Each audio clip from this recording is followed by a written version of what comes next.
Good morning, class. Yes, it is. Yes, it is.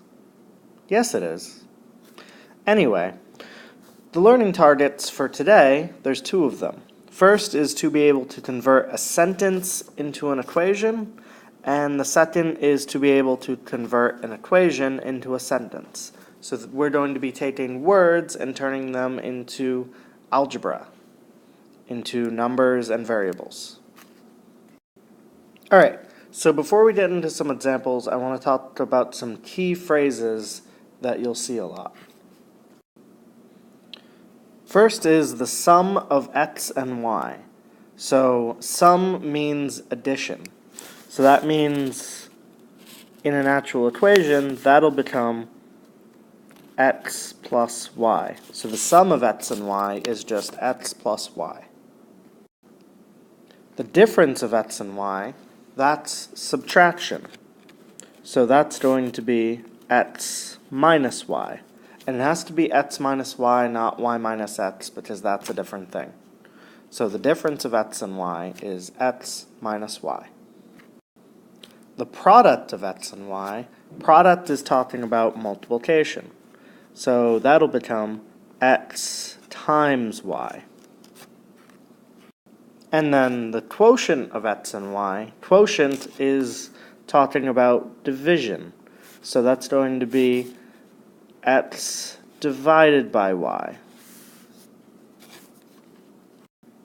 Now, if you see something that says x more than y, what that's doing is that's saying we have y and we want to add x many things to it. So y plus x. So when you see more than, you take the second number and add the first number. So y plus x is x more than y. Now we have x less than y. This is the one where order really matters because with addition you can change order, with subtraction you can't. So when you have x less than y, that will give you, again, you start with y and you have x units less than it. So y minus x. Now for a few more phrases. If you have x increased by y, if you're increasing, you're going up, so you're adding. So that's x plus y.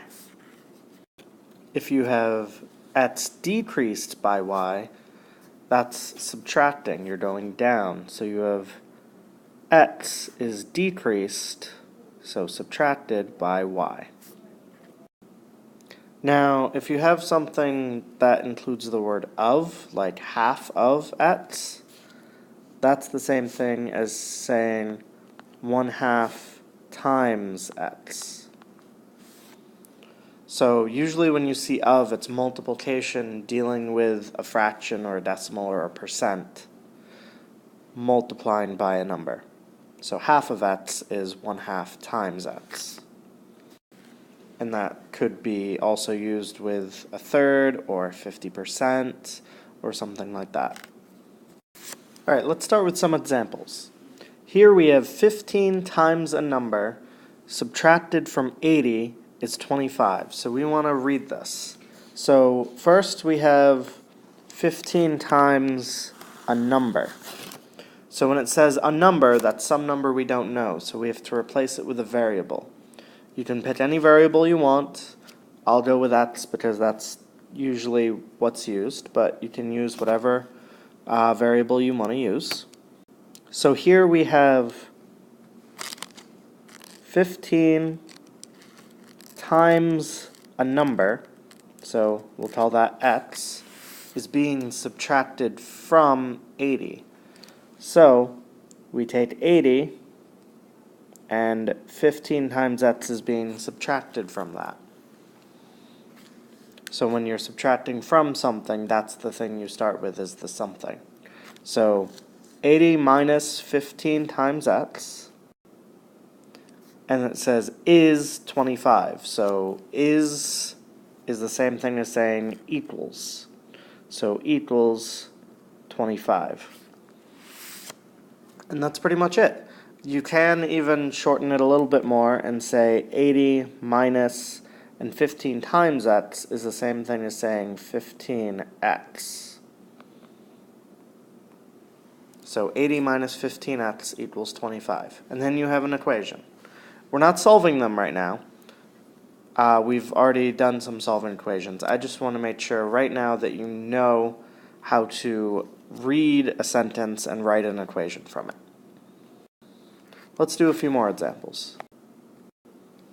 So now we have 7 times a number squared is 5 times the difference of k and m.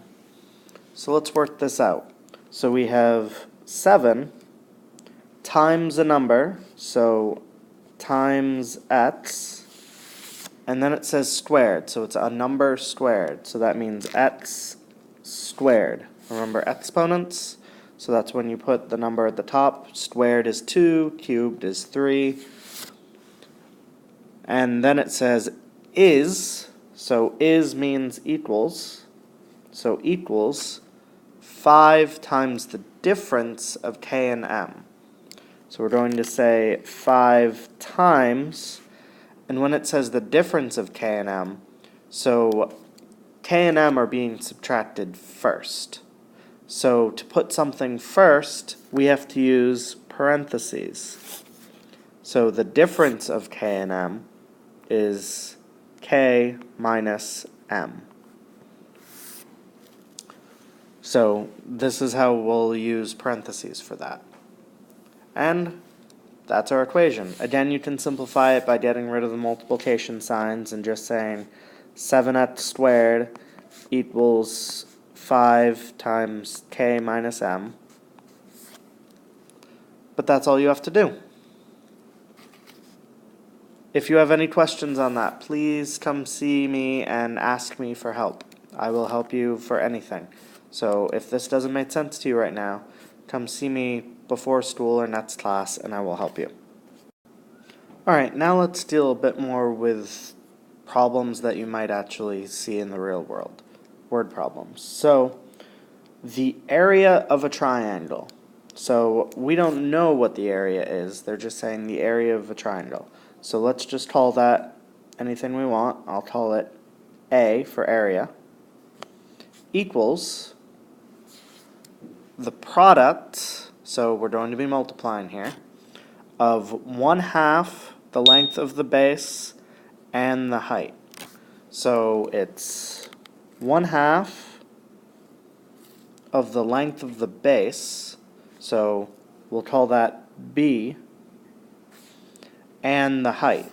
So 1/2 of the base, so 1/2 times B, times the height, because it's a product. So we were saying we have 1/2 times the base times the height. So 1/2 the length of the base, 1/2 the length of the base, and the height. The height, and we originally said product, so that means we have to multiply all these things. And then you're pretty much done. Again, you can say A equals 1/2 BH. You don't need the multiplication signs, because if they're right next to each other, they're multiplying. But there's our answer. Now let's go backwards. Let's make sure you're able to take an equation and turn it into words. So here we have 6x minus 15 equals 45. So first, we have 6x. What's happening between 6 and x? They're multiplying, right? So let's say we have 6 times x, and then minus 15 minus 15 equals 45. Equals 45.